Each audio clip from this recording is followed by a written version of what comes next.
السلام علیکم ورحمۃ اللہ وبرکاتہ۔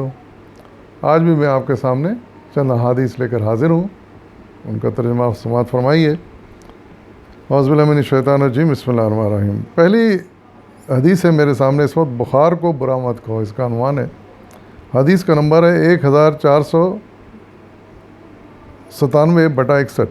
1497/61۔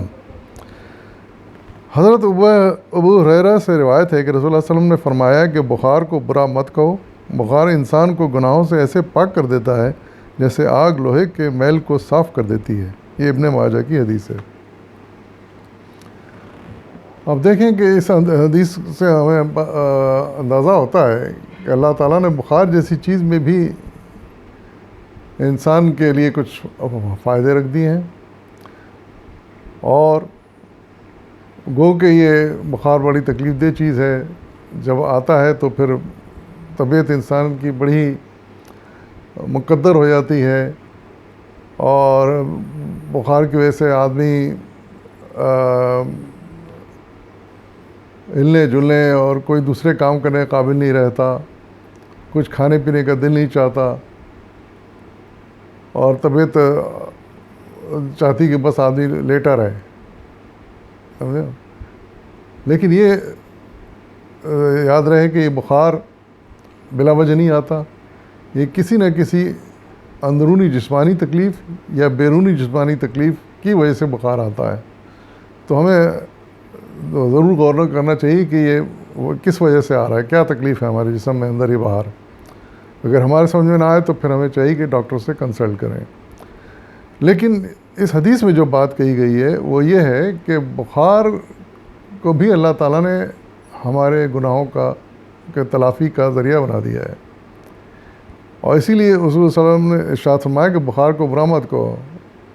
ہم جانتے ہیں کہ جب بخار میں مبتلا ہوتے ہیں تو بہت ہی طبیعت مقدر ہوتی ہے، اور ہم کہتے ہیں کہ کیا یہ مصیبت گلے پڑ گئی، ہلنا جلنا مشکل ہو گیا،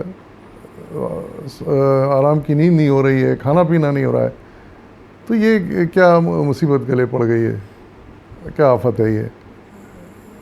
تو یہ اس طرح کی باتیں ہمیں نہیں کرنی چاہیے۔ کیوں کہ بخار میں بھی اللہ تعالیٰ نے انسان کے لیے ایک فائدہ رکھ دیا، اور وہ یہ کہ بخار ارشاد فرمایا صلی اللہ علیہ وسلم نے کہ بخار یعنی گناہوں کو دھونے کا ذریعہ بن جاتی ہے۔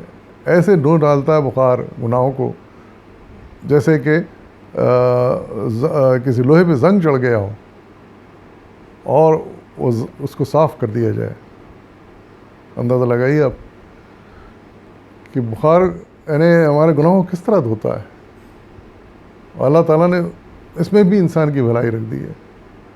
تو جب کبھی بھی بخار میں مبتلا ہو انسان، بجائے اس کے کہ اس کو برا بلا کہنا شروع کر دے، بہتر یہ ہے کہ اللہ تعالیٰ سے گناہوں کی مغفرت طلب کریں، اور زیادہ سے زیادہ کوئی اچھی تسبیح پڑھتے رہیں، خاص طور سے سورہ معوذتین جو ہیں، قل اعوذ بالفلق اور ناس، یہ دو آیتیں ایسی ہیں جو کہ ایسے موقع پر پڑھنا چاہیے۔ تو اس لیے بخار کو برا کہنے سے بھی اللہ تعالیٰ نے منع فرمایا ہے کہ اس میں بھی ہماری بھلائی کا ایک پہلو ہے۔ سفر میں مرنا بھی شہادت ہے، یہ اگلی حدیث ہے، اس کا نمبر ہے 1507/71۔ حضرت ابن عباس سے روایت ہے کہ رسول اللہ صلی اللہ علیہ وسلم نے فرمایا کہ سفر میں مرنا شہادت ہے۔ یہ بھی دیکھیے خوشخبری ہے، یعنی سفر میں انسان کو حالات ایسے بعض اوقات پیش آتے ہیں، کوئی حادثہ ہو جاتا ہے، کوئی موسم کی وجہ سے، کسی بھی وجہ سے اگر انتقال ہو جائے سفر کے درمیان تو اس کو شہادت کا درجہ دیا گیا ہے۔ تو اس کو بھی یہ کہنا کہ یہ کیا نحوست تھی اور یہ تھا، اس طرح کی باتیں نہیں کرنی چاہیے۔ اللہ تعالیٰ کو منظور ہوتا ہے تو وہ بلا لیتا ہے اپنے پاس، کسی وقت بھی بلا سکتا ہے، لیکن اس کا درجہ یہ عطا فرمایا ہے کہ سفر میں اگر انتقال ہو جائے تو اس کو مرنے والے کو شہادت کا درجہ ملتا ہے۔ پھر تیسری حدیث ہے موت کی آرزو کرنے کی ممانعت۔ حدیث نمبر ہے 1511/1۔ حضرت ابو ہریرہ سے روایت ہے کہ رسول اللہ صلی اللہ علیہ وسلم نے فرمایا کوئی شخص موت کی آرزو نہ کرے، اس لیے کہ اگر وہ نیک ہے تو آئندہ مزید نیکیاں کرے گا، اگر وہ بدکار ہے تو ممکن ہے کہ آئندہ خدا کو راضی کر سکے۔ بخاری کی حدیث ہے یہ۔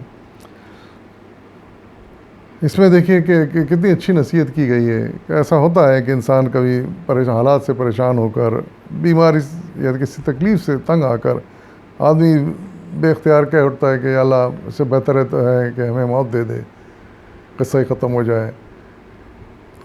تو اس طرح کی بات ہرگز نہیں کرنی چاہیے، اپنی موت کی دعا ہرگز نہیں کرنی چاہیے، اس سے منع کیا حضور صلی اللہ علیہ وسلم نے۔ اور اس میں مصلحت دیکھیے کتنی اچھی ہے کہ اگر خدا نخواستہ وہ دعا قبول ہو گئی، انسان مر گیا تو پھر تو قصہ ہی ختم ہو گیا۔ لیکن اگر وہ اس کو تھوڑی طویل عمر مل جائے تو ہو سکتا ہے کہ وہ اب تک ہی نہیں کی ہیں اس نے نیکیاں، تو آئندہ باقی زندگی میں کچھ نیکیاں مزید کر لے اور اس کی بخشش کا ذریعہ بن جائیں۔ ہو سکتا ہے اس کا سوچ میں تبدیلی آئے اور وہ نیکیوں کی طرف راغب ہو جائے، تو باقی زندگی نیکیوں میں صرف کر دے۔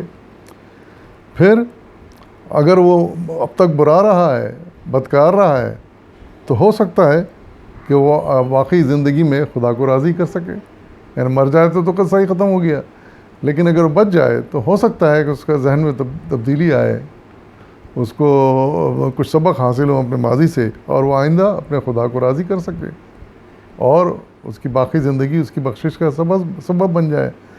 تو اس لیے موت کے ہرگز دعا نہیں کرنی چاہیے، کیونکہ موت یہ منع کیا رسول اللہ علیہ وسلم نے، اور اس کی مصلحتیں بھی بتا دی ہیں۔ پھر اگلی حدیث ہے خدا سے رحمت کی امید، 1517/7۔ حضرت جابر رضی اللہ عنہ سے روایت ہے کہ رسول اللہ صلی اللہ علیہ وسلم نے فرمایا کہ تم میں سے وفات پائے تو اس حال میں کہ خدا سے رحمت کی امید رکھتا ہو اور نیک گمان رکھتا ہو۔ یہ مسلم شریف کی حدیث ہے۔ یعنی اس میں جو نصیحت کی گئی ہے وہ یہ ہے کہ انسان کو ہمیشہ اللہ تعالیٰ کے بارے میں اچھے گمان رکھنے چاہیے، اس بات کا طالب رہنا چاہیے اللہ تعالیٰ سے کہ اللہ تعالیٰ ہم پہ ہمیشہ رحم فرمائے، ہمارے گناہوں کو بخش دے، اور پوری امید ہونی چاہیے، یقین ہونا چاہیے بلکہ کہ اللہ تعالیٰ ہمارے گناہوں کو بخش دے گا اور ہمیں مرنے کے بعد اچھی سے اچھی انجام سے اچھے انجام دوچار کرے گا اور ہمیں جنت میں جگہ عطا فرمائے گا۔ تو ایسی امید مرتے دم تک انسان کو رکھنی چاہیے۔ تو پھر ایسے جب ہم اتنا یقین اور گمان رکھیں گے اچھا اللہ تعالیٰ سے، تو اللہ تعالیٰ ہمیں کبھی مایوس نہیں کرے گا، وہ یقیناً ہمارے ساتھ وہی سلوک کرے گا جیسا کہ ہم اس سے توقع رکھتے ہیں۔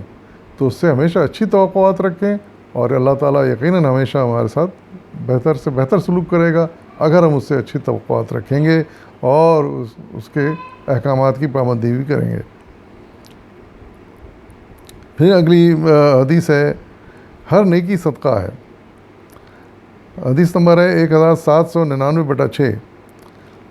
حضرت جابر رضی اللہ عنہ اور حذیفہ رضی اللہ عنہ سے روایت ہے کہ رسول اللہ صلی اللہ علیہ وسلم نے فرمایا کہ ہر نیکی صدقہ ہے۔ یہ بخاری مسلم کی حدیث ہے۔ یعنی اندازہ لگائیے کہ نیکی کوئی کرتے ہیں تو اللہ تعالیٰ اس کو ایک صدقہ اس نیکی کے بدلے میں اللہ تعالیٰ ہمارے حساب میں لکھ دیتا ہے، اور صدقے کا تو اللہ تعالیٰ کے یہاں بڑی قدر ہے۔ انسان کوئی بھی نیکی کرتا ہے یعنی عملی طور پر صدقہ کسی کو، یعنی مال اللہ کی راہ میں خرچ کرنا جسے کہتے ہیں اسے صدقہ، تو اللہ کی راہ میں کوئی مال خرچ کرتا ہے تو وہ اس کے لیے بہت بڑے ثواب کا اور اجر کا باعث بن جاتا ہے۔ تو کوئی بھی نیکی انسان کرتا ہے وہ بھی صدقہ ہی میں شمار ہوتے ہیں، بالکل اسی طرح جیسے اللہ کی راہ میں انسان نے کچھ خرچ کر دیا، اپنی جان صرف کی یا اپنا مال صرف کیا، یہی صدقہ ہے، اور اس کا ثواب اللہ تعالیٰ ہمیں اجر پورا عطا فرماتے ہیں۔ اور ہر نیکی چاہے چھوٹی ہو بڑی ہو اس کو کہا گیا ہے وہ صدقے کا درجہ رکھتی ہے۔ پھر اگلی حدیث ہے کسی نیکی کو کمتر نہ سمجھو۔ یہ حدیث نمبر ہے 1800/7۔ حضرت ابو ذکر رضی اللہ عنہ سے روایت ہے کہ رسول اللہ علیہ وسلم نے فرمایا کسی بھی نیکی کو حقیر اور معمولی نہ سمجھو، چاہے وہ اتنی ہو کہ اپنے بھائی سے مسکرا کر بات کر لو۔ مسلم شریف کی حدیث ہے۔ سبحان اللہ۔ یعنی جو کہا گیا نا کہ ہر نیکی ایک صدقہ ہے، تو یہ بھی ایک صدقہ ہے کہ اگر آپ جو ہے نا کسی اپنے بھائی سے مسکرا کر بات کر لیں، نرمی سے بات کر لیں، اس کی خیر خواہی کی بات کر لیں، اس کا غم سن لیں، اس کو کوئی اچھا مشورہ دے دیں، یہ سب چیزیں اللہ تعالیٰ کے نزدیک یہ صدقہ ہیں. یعنی کم ترین چیز یہ ہے کہ انسان کسی مسلمان بھائی سے ملے تو اس سے مسکرا کر بات کر لے تاکہ اس کو اچھا لگے اور اس کے اوپر اچھے اثرات مرتب ہوں. وہی اخلاق ہم سے سیکھے. تو یہ تمام چیزیں صدقے میں شمار ہوتی ہیں اور اللہ تعالیٰ کے پاس صدقے کا بڑا درجہ ہے.